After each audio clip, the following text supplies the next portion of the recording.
주님만이 나를 아시네. 주님만이 나를 아시네.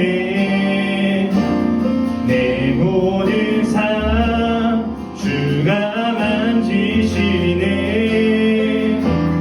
주님 앞에 예배하는 이에게 그 은혜를 부어주시리. 주님만이 온 땅의 소망, 주님만이 온 땅의 소망, 내 삶 속에 유일한 자랑이라. 주님 앞에 기도하는 이에게 그 은혜를 부어주시리.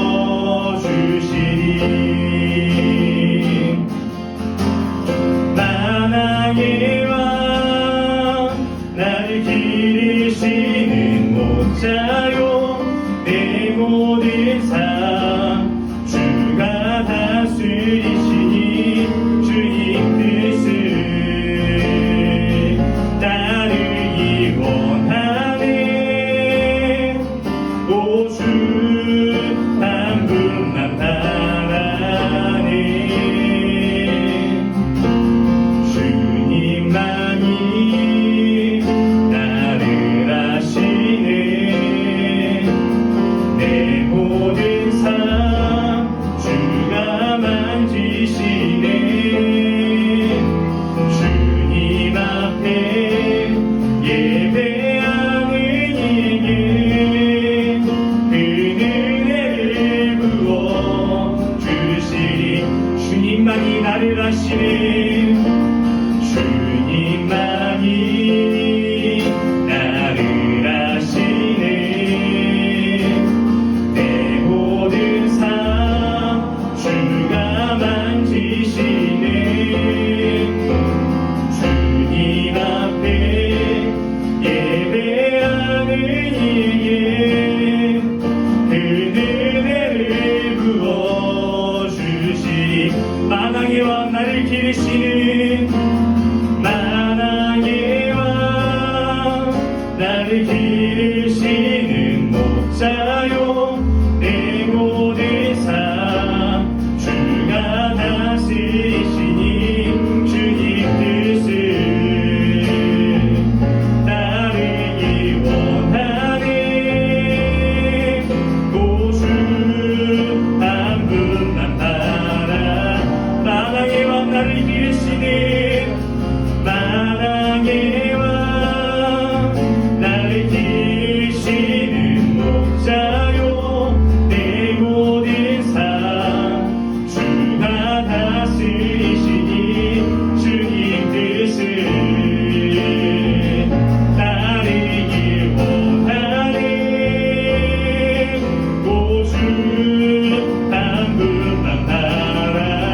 만왕의 왕 나를 기르시는, 만왕의 왕 나를 기르시는 목자요, 내 모든 삶 주가 다스리시니 주님 뜻을 따르기 원하네. 오 주 한 분만 바라네. 주님만이 나를 아시네. 내 모든 삶 주가 만지시네. 주님 앞에 예배하는 이에게 그 은혜를 부어주시리. 주님만이 나를 아시네. 주님만이 나를 아시네. 내 모든 삶 주가 만지시네. 주님 앞에 예배하는 이에게 그 은혜를 함께 나눌 말씀의 제목은 예수님을 만난 사람은 입니다.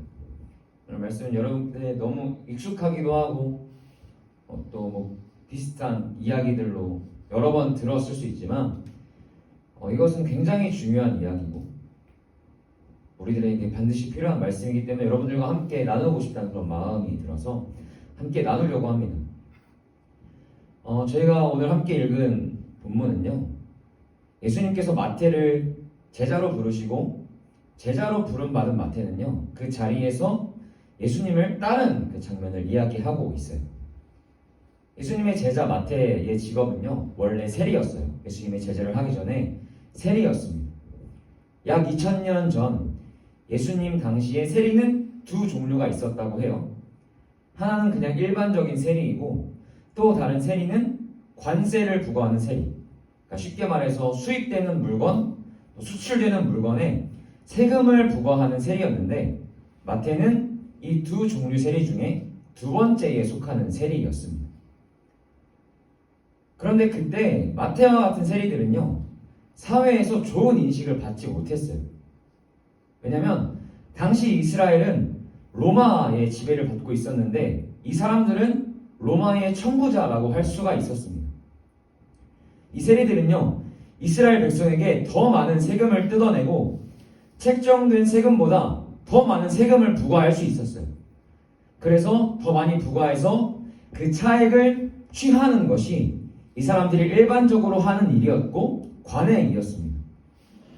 그래서 이 사람들은 로마의 앞잡이 역할도 했을 뿐 아니라 로마를 뒤에 업고 마음대로 권력을 휘둘러서 부를 축적하던 사람들이었어요. 우리나라도 일본에게 나라를 판 매국노에게만 큰 적대감이 있잖아요. 그것처럼 당시 세리는 매국노 취급을 받았어요. 죄인 취급을 받았고 정말 경건한 그 종교적인 사람들은 이 세리들과 같이 식사도 하지 않을 정도로 이 세리라는 사람은 완전한 죄인 취급을 받았습니다. 지금 예수님께서 부르신 마태는 이런 사람인 거예요. 그냥 자신을 위해 살았고 또 사람들에게 죄인 취급을 받았으며 사람들에게 꺼려졌던 그런 사람이었어요. 이런 사람에게 예수님은 뭐라고 말씀하시나요? 나를 따르라고 말씀하세요. 여러분, 예수님께서는요, 이런 사람을 부르신 거예요. 잘 들으세요. 그러니까 주님의 선택, 주님의 부르심, 또 주님의 제자가 되는 것, 주님께서 쓰시는 것은요, 어떤 조건이 있어야 되는 게 아니에요. 주님이 부르시면 제자가 되는 것이고 주님께서 쓰시겠다 하면 쓰임 받는 겁니다.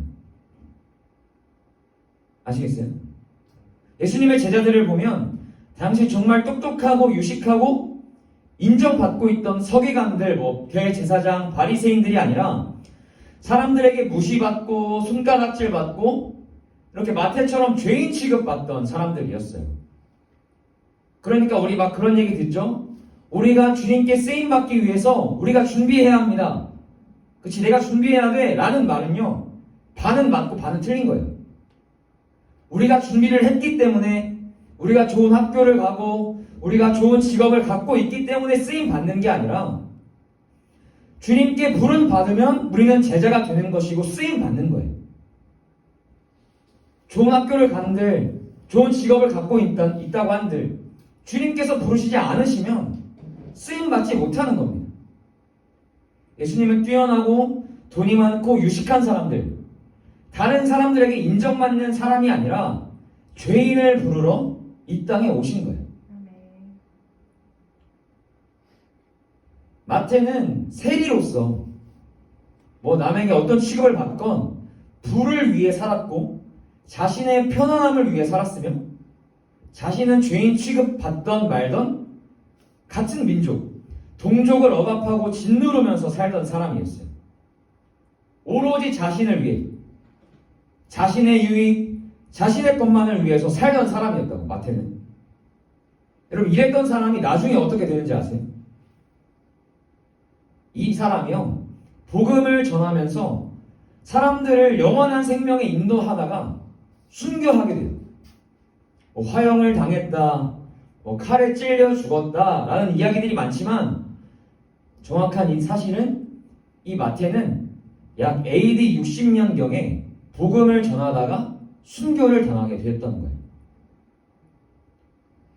사람들이 굶주리든지 힘들어하든지 죽어가든지 신경 쓰지 않고 세금을 걷어서 자신만 부유하게 된다면 상관없던 이 사람이 어떻게 사람을 살리기 위해 그 복음을 전하다가 죽게 되는 삶을 살아갔을까요? 자신이 쌓아두었던 부, 그것을 이루기 위해 너무나 중요한 직업을 이 사람은 예수님께서 부르셨을 때 곧장 버리고 떠나갑니다. 여러분, 그 일은요, 저희가 읽은 오늘 본문 말씀, 예수님과 마태가 만나 예수님께서 마태를 부르셨을 때 일어난 일이에요. 그 변화는 예수님을 만나면 일어나요. 유대인들은 강조하고 싶은 이야기, 어떤 글을 쓸 때 중요한 이야기를요, 글의 가운데에 기록하는 습관이 있거든요. 여러분, 국어 시간, 문학 시간에 배우는 수미상관, 두괄식, 미괄식 이런 거 있잖아요. 유대인들은 중요한 이야기를요, 가운데에 기록하는 문학적인 그 습관이 있어요. 제가 갑자기 이야기를 하는 이유는 마태복음 8장부터 9장까지는 예수님의 기적들 계속해서 이렇게 나열되거든요. 예수님께서 손을 대시고 손 마른 자를 고치시는 일, 예수님께서 말씀으로 중풍병자를 고치시는 일, 또 말씀으로 그 바다를 잠잠하게 하시는 일, 그 여러 기적들이 나오는데요. 마태는 예수님께서 자신을 부르신 이 이야기를요, 8장과 9장 여러 기적들 한가운데 기록한 거예요. 그러니까 마태는 이 8, 9장의 이야기들을 통해 이렇게 이야기하는 것 같습니다. 이 성경을 읽는 우리들로 하여금 이렇게 이야기하는 것 같아요. 진짜 기적, 진정한 기적은 뭔지 알아? 이렇게 이야기하는 것 같습니다. 그 기적은 나 같은 죄인을 부르신 일이야 라고 이야기하는 것 같아요. 여러분, 그러니까 기적은 다른 데 있지 않아요. 또 놀라운 일 다른 데 있지 않습니다. 감히 하나님의 이름도 부를 수 없는 우리가 이 자리에서 예배드리는 것, 지옥에서 영원한 벌에 처해질 수밖에 없는 우리를 구원하신 일보다 여러분 큰 일은 없어요. 그 일보다 큰 기적은 없습니다. 그리고 그 십자가, 우리에게 주신 그 선물과 같은 그 구원은요, 마태가 변화된 것 같이 우리도 당연히 변화시켜요. 그리고 당연히 변화되게 되어 있어요. 예수님을 만나면, 예수님을 믿으면 우리의 삶을 반드시 변화하게 되어 있습니다. 말씀 하나 읽어볼까요? 고린도후서 5장 17절 말씀입니다. 읽을게요. 시작. 그런즉 누구든지 그리스도 안에 있으면 새로운 피조물이라, 이전 것은 지나갔으니 보라 새 것이 되었도다. 아멘. 이 말씀이 이야기하는 바, 구원은요, 우리 안에 고장난 것을 좀 고치고 더러운 것을 조금 닦아내는 정도가 아닌 거예요. 구원, 예수님을 만나는 일은 우리가 완전히 새로운 것이 되는 겁니다. 그러니까 지금과는 완전히 다른 피조물이 된다는 이야기예요. 하나님의 재창조, 그 구원은 그런 일을 이뤄내요. 그렇다면 우리의 삶은 어떤가요? 구원 받는 게 맞는 것 같습니까? 예수님을 만난 게 맞는 것 같아요? 예수님을 만나면 반드시 삶은 변화하게 되어 있어요. 새로운 피조물이 됩니다. 나의 명예, 나의 직업, 나의 건강, 나의 부, 나를 위해 살던 삶은요, 예수님을 만나면, 그리고 구원받은 자는 더 이상 내가 아니라 하나님의 나라와 하나님의 뜻을 위해 사는 삶이 저절로 될 뿐만이 아니라 그런 삶을 위해 살아가야만 하는 사람인 거예요. 구원받은 자는. 여러분은 어때요? 만난 게 맞습니까? 구원받는 게 맞은 것 같아요? 여러분, 이건 정말 굉장히 중요한 부분이에요. 이런 것에 대해서 고민 없이 그냥 살아가다 보면 그냥 잃어버려요, 여러분. 여러분께 또 하나 묻고 싶습니다. 우리가 새로운 피조물이 되었대요. 구원받아서. 예수님을 만나서 새로운 피조물이 되었대요. 근데 우리가 새로운 피조물이 되었다고 해서 죄를 안 짓던가요? 안 지어요? 나만 짓네? 나만 짓나 보다. 그죠? 굉장히 여러분 정결하고 거룩한 삶을 살아가시나 보네. 전 지어요. 저는 지어요. 죄를 짓습니다. 그런 우리에게 사랑은 속삭여요. 야, 너 새로운 피조물인데 또 죄 짓네? 너 구원받은 거 맞아? 너 새로운 피조물이라며. 근데 너 예수님 만나는 거 맞아? 사단은 이렇게 일해요, 여러분. 너 구원받은 거 아니야! 라고 이야기하지 않고 너 구원받은 거 맞아? 미혹해요, 우리를. 유혹해요. 우리 거기 넘어가죠. 아, 그치. 내가 또 이런데 내가 무슨 새로운 피조물이야. 거기 넘어간다니까요. 여러분, 근데 우리가 새 옷을 사면 어때요? 이거 새 옷이거든요. 새 옷이에요, 이거. 새 옷을 사면 어때요? 새 옷을 사면 그 옷을 버릴 때까지 그 옷이 안 더러워져요? 그쵸? 더러워지죠? 여러분, 우리도 그와 같은 거예요. 우리는 새로운 피조물이 되었지만 세상을 살다 보면 더러움이 계속 묻는 거예요. 계속. 내가 알게 또 모르게. 우리는 그것을 닦아내야만 합니다. 하나님 앞에 우리는 날마다 깨끗해야 하는 거예요. 우리에게 있는 그 더러운 것을 닦아내는 일을 우리는 회개라고 부르는 거예요. 회개. 오해하지 마세요, 여러분. 회개는 하나님이 우리한테 야, 너 이거 또 잘못했네? 너 이거 잘못했네? 라는 식으로 우리를 나무라시고 혼내시려고 하는 게 아니라 계속 더러운 것을 닦아내고 하나님으로부터 돌이켜서 세상을 향해 있던 우리의 방향을 계속해서 하나님께 맞추려고 하는 게 회개예요. 아시겠어요? 여러분, 구원은 당연히 한 번이지만 회개는 날마다 우리가 죽는 그날까지 해야만 하는 것입니다. 더러운 것이 묻을 때마다 닦아내는 것. 우리가 새로운 피조물이 됐지만 계속해서 이전의 모습을 그리워하는 마음을 이겨내고 주님의 뜻대로 살아가려고 하는 그 우리의 삶이 회개의 삶인 것이에요.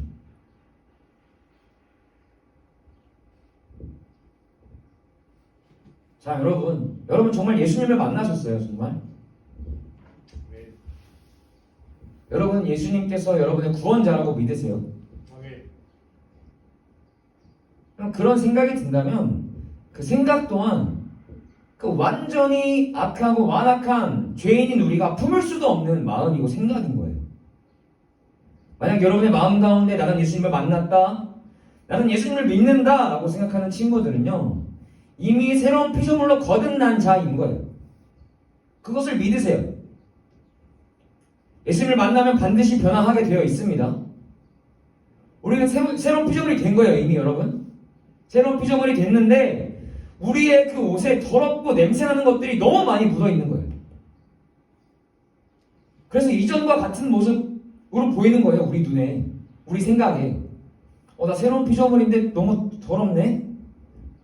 나 거듭나지 않았나 보다 라고 보이는 겁니다. 여러분의 마음 가운데 예수님을 나의 구원자라고 믿는다면 여러분 이미 새로운 피조물이에요. 사단의 속삭임에, 사단의 유혹에 넘어가지 마시길 바랍니다. 여러분, 에베소서 4장 22절부터 24절 말씀을 함께 읽겠습니다. 이것도 짧죠? 같이 읽겠습니다. 시작. 너희는 유혹의 욕심을 따라 썩어져 가는 구습을 따르는 옛 사람을 벗어버리고 오직 너희의 심령이 새롭게 되어 하나님을 따라 의와 진리와 거룩함으로 지으심을 받은 새 사람을 입으라. 아멘. 여러분, 우리 다시 한번 그 더러운 옷은 벗어버리자고. 너무 많이 묻어있어요, 지금. 어떤 것 같아요? 저런 게 너무 많이 묻어 있는 것 같지 않아요? 내가 새로운 피조물인가? 헷갈리지 않아요? 그 옷을 벗어버리자고요. 그 옷은 벗어버리고 주님께서 준비하신 거룩하고 깨끗한 옷을 입고 살아갑시다. 제가 먼저 그렇게 살아가도록 노력할게요. 제가 여러분께 이야기했으니까 전 여러분보다 더 그렇게 살아가려고 노력하겠습니다. 은밀하게 죄 지었던 것 끊어낼게요. 주님 앞에 더욱 기도하겠습니다. 함께 하시겠어요? 우리 모두 새로운 피조물답게 예수님을 만난 자답게 예수님을 만나 그 변화한 마태와 같이 우리 같이 한 번 더 살아가고 싶습니다. 제가 기도하고 말씀 마무리하도록 하겠습니다. 기도하겠습니다. 하나님 감사합니다. 오늘 들은 말씀을 기억하고 주님께서 우리에게 허락하신 그 구원을 우리가 잊지 않고 우리가 그것을 붙들며 날마다 싸우며 살아갈 수 있도록 주님 도와주시옵소서. 우리가 사단의 유혹에 속삭임에 넘어가는 것이 아니라 주님의 말씀을 의지하게 하시고 주님의 약속을 붙드는 주님의 신실한 하나님의 백성이 되어지게 하여 주시옵소서. 주님 감사합니다. 사랑합니다. 이 모든 말씀 예수 그리스도 이름으로 기도합니다. 아멘.